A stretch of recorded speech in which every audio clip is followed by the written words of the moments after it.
ఏంటి లోన్లు కట్టమని బ్యాంక్ వాళ్ళు వచ్చి అడుగుతున్నారండి. రేపు తాళం వేసేస్తాం. అన్నారు మరి అమ్మా నేను ఆ రోజు పెట్టకండి చెప్పాం, మీరు వెళ్ళి పెట్టారు.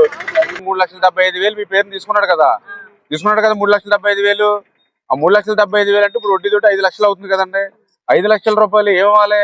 కొన్ని కడితే ఆ బిల్డింగ్ అయినా కట్టాలి, బ్యాలెన్స్ అయినా కట్టాలి. కట్టాడు 5 సంవత్సరాల్లో కట్టలేదు.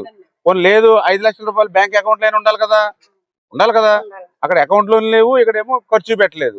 మరి ఆయన ఏమో వేరేట్లకి మళ్ళీ చేశాడు, వేరే దాట్లకి. సరే ఆయన ఛాన్స్ ఇచ్చారు, మొత్తం సర్వనాశనం చేసి గుండు గీసి పోయాడు.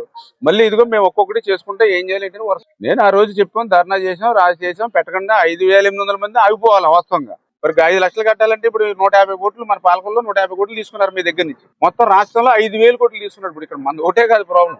మా దగ్గర 5 లక్షల రూపాయలు తీసుకున్నారంటే 5 లక్షల రూపాయలు పెట్టా బిల్డింగ్లు కట్టారు. ఈ బిల్డింగ్ ఇప్పుడు 60 బస్తా సిమెంట్ పని చేయలేదు, 1 రూపాయి పని చేయలేదు. కష్టపడే వాళ్ళం కదండి. ఇప్పుడు నాకు అవకాశం ఉన్నంత వరకు, ఎందుకంటే మన టిట్కో ఇల్లు అంటే మనకి ప్రేమ అభిమానం, మీరు అందరూ అంటే గౌరవం కాబట్టి ఇప్పుడు అందుకని ఇప్పుడు ఒక బ్రిడ్జ్ కట్టించినా లేదా మీకు వ్యాన్ వేసినా నా శాయశక్తిలో నేను కృషి చేస్తున్నాను. అంటే వీళ్ళేమో సంతకాలు పెట్టకపోతే ఇదేమో వేరే వాళ్ళకి మార్చేస్తారేమో అని భయపెట్టారు. వాళ్ళేమో పాపం లేడీస్ కాబట్టి మోసపోయారు. అందుకనే నేను ఇప్పుడు మొన్న నా దగ్గరికి వచ్చిన వాళ్ళు అయితే పెట్టొద్దని చెప్పాను. దగ్గర 400 మంది 500 మంది మిగిలేరు. ఏది సంతకాలు పెట్టిన వాళ్ళు, బ్యాంకులకి వెళ్ళిన వాళ్ళు.